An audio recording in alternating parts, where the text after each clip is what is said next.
السلام علیکم ورحمۃ اللہ وبرکاتہ۔ اللہم صلی علی محمد وعلی آل محمد وعلی اصحاب محمد۔ ابھی چند روز قبل ایک کانفرنس اہل حدیثوں کی طرف سے منعقد کی گئی، جس کے اندر حشام الہی ظہیر نے ایک روایت بیان کی اور بتایا کہ یہ روایت صحیح بخاری کے اندر موجود ہے اور اس کو علماء بیان نہیں کرتے، اور اس نے بڑے زور و شور سے اس روایت کو بیان کیا۔ جب اس روایت کو یہ شخص بیان کر رہا تھا تو اس نے یہ بھی کہا کہ یہ نبی علیہ السلام کے الفاظ ہیں۔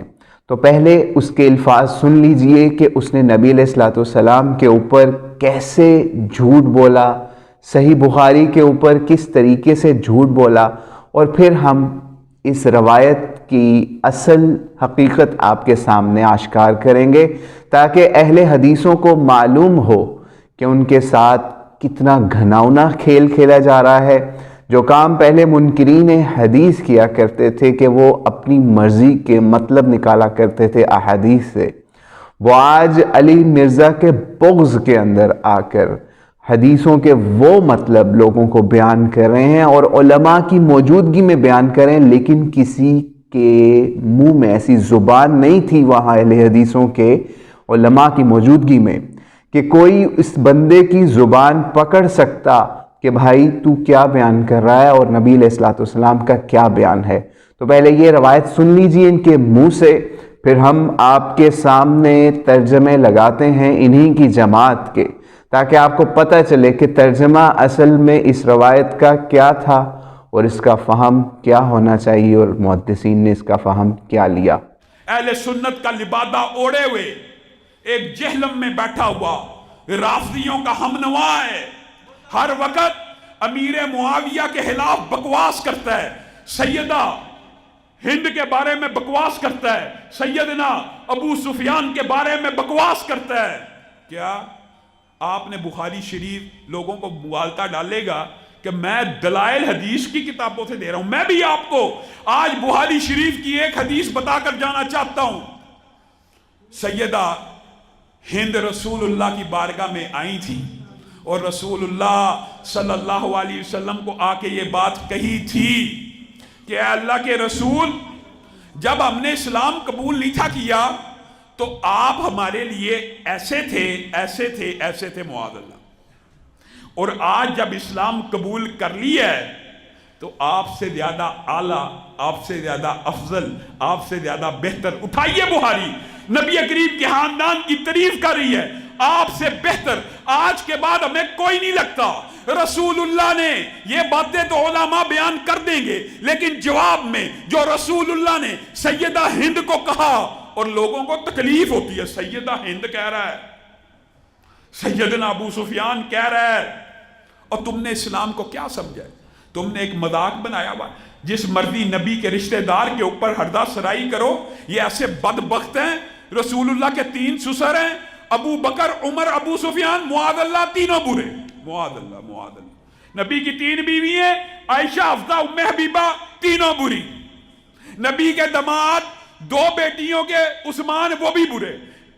ویسے ان کا دعویٰ یہ ہے کہ ہم نبی کے گھرانے سے بڑا پیار کرتے ہیں، اور معاذ اللہ نبی کا پورا گھرانہ ہی برا ہے، پورے کا پورا خاندان برا آپ کہتے ہو، اور دعویٰ کیا ہے؟ نہیں جی خاندان سے ہمیں بڑا پیار ہے۔ سیدہ ہند کو جو رسول اللہ نے جواب دیا، آج علماء کی ذمہ داری ہے اس جواب کو بھی عوام کو بتلایا جائے۔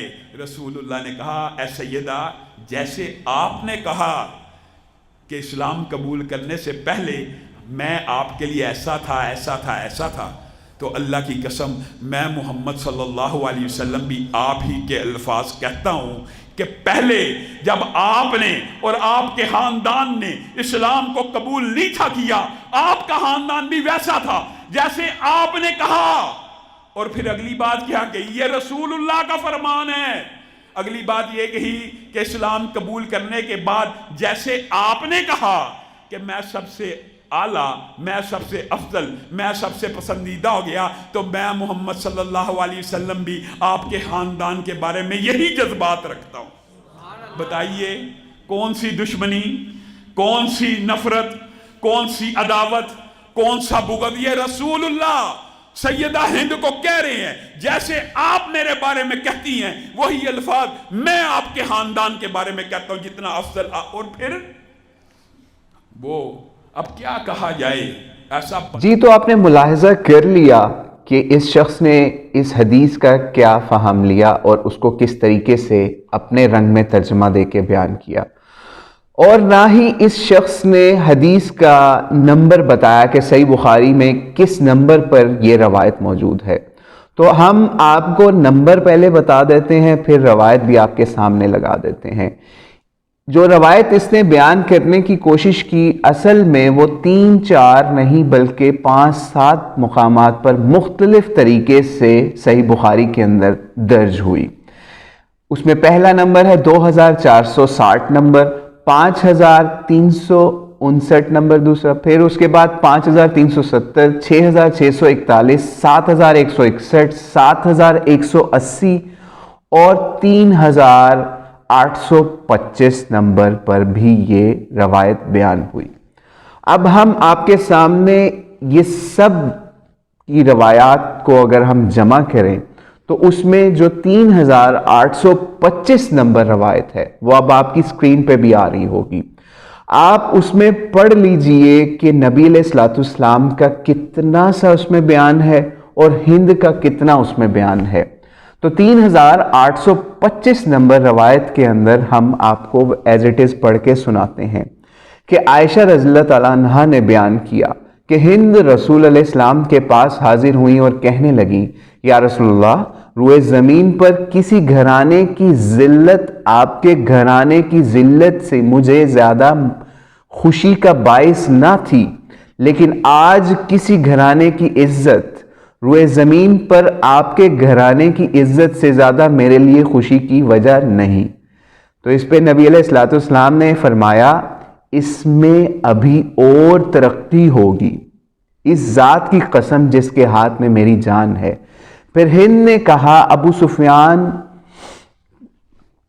کے بارے میں بیان کیا ہند نے آگے سے کہ ابو سفیان بہت بخیل ہے، میرے الفاظ نہیں ہیں کیونکہ اگر میں نے ابو سفیان کو بخیل کہہ دیا تو شاید میرے اوپر توہین صحابہ کا فتویٰ لگ جائے۔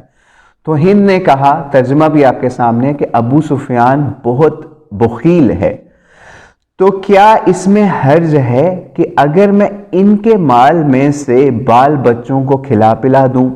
تو آپ علیہ الصلوۃ والسلام نے فرمایا ہاں، لیکن میں سمجھتا ہوں یہ دستور کے مطابق ہونا چاہیے، او کما قال علیہ الصلوۃ والسلام۔ تو یہاں روایت ختم ہو گئی۔ اب صحیح بخاری کے جو نمبر میں نے آپ کے سامنے بیان کیے اور 3825 نمبر آپ کے سامنے بیان کیا، آپ کی سکرین پہ اس کا ترجمہ بھی رکھ دیا، اور ترجمہ بھی آپ کی سکرین کے اوپر داؤد راز صاحب جو اہل حدیثوں کے بہت بڑے عالم دین محدث گزرے ہیں، جنہوں نے صحیح بخاری کا ترجمہ بھی کیا ہے انڈیا سے، تو انہوں نے جو ترجمہ کیا وہ آپ نے ملاحظہ کر لیا کہ وہ ترجمہ کیا تھا۔ کیا اس ترجمے کے حساب سے یا اس کے ساتھ جو عربی متن آپ دیکھ رہے ہیں اس کے اندر کہیں پہ سیدنا کہہ کے ہند کو پکارا گیا؟ بالکل نہیں کہا گیا۔ ایک جھوٹ ہم نے آپ کے سامنے یہ رکھا کہ محدثین میں سے کسی نے آج سے پہلے کسی صحیح بخاری، مسلم، ترمذی، نسائی کے اندر ہند کے لیے سیدنا کا لفظ استعمال نہیں کیا۔ تو آپ کس لحاظ سے کر رہے ہیں؟ کون سے ترجمے سے آپ نے یہ ہند کے لیے سیدنا نکالا ہے؟ اپنی ہی کوئی عربی آپ نے نئی ایجاد کر لی ہے جس کے اندر سیدنا آپ ہند کے لیے بھی استعمال کر سکتے ہیں، یا آپ سیدہ اس کو کہہ سکتے ہیں؟ کوئی آپ کو جواب نہیں ملے گا۔ دوسرا جھوٹ ہم آپ کے سامنے بیان کرتے ہیں کہ اس شخص نے یہ بھی کہا کہ یہ روایت علماء بیان کریں، ٹھیک ہے، اور علی مرزا کے بغض میں یہ بات بیان کی جا رہی ہے۔ تو کیا محدثین نے اس روایت کو ہند کی فضیلت میں بیان کیا؟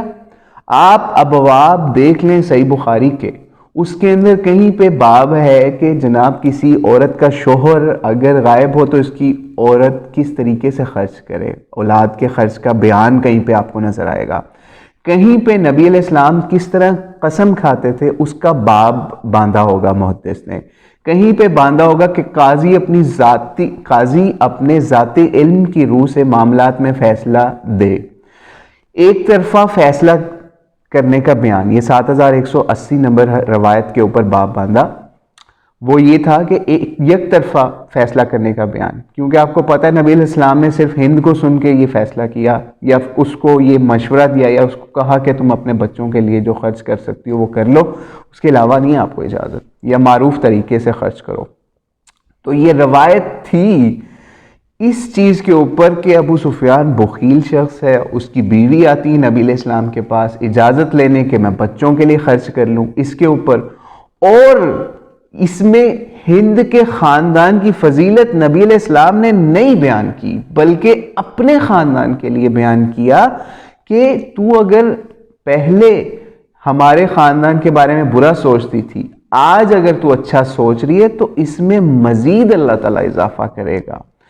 تو اس میں کوئی انہوں نے اضافہ نہیں کرنا تھا، یہ اللہ کی طرف سے اضافہ ہونا تھا. اور آپ کو معلوم ہے کہ جب ہم درود پڑھتے ہیں اور آل محمد کی فضیلت بیان کرتے ہیں یا ان پہ رحمت کے لیے ہم بات کرتے ہیں، تو کیا ان کا قیامت تک اقبال بلند نہیں ہو رہا؟ بالکل ہو رہا ہے. اور کیا بنو امیہ نے آل رسول کا اقبال بلند کرنے کی کوشش کی یا گرانے کی کوشش کی؟ یہ آپ خود پڑھ لیجئے احادیث کی کتابوں میں یا تاریخ کے اوراق پلٹ کر کہ انہوں نے آل رسول کے ساتھ کیا کیا اور نبی علیہ السلام کے گھرانے کے ساتھ کیا کیا. تو اس روایت کے اندر دراصل نبی علیہ السلام کے گھرانے کی فضیلت تھی کہ اللہ اس میں مزید اضافہ کرے گا، نہ کہ بنو امیہ یا ابو سفیان یا پھر ہند کے گھرانے کی بات تھی. تو اللہ سے ڈر جائیے حشام علی ظہیر صاحب، اور اللہ سے توبہ کر لیجیے. اور اہل حدیث جماعت کو بھی میرا یہ مشورہ ہے کہ ان لوگوں کی زبانیں پکڑ لیں، نہیں تو یہ آپ کو بہت بدنام کروائیں گے جیسے ہی آپ کو کروا رہے ہیں.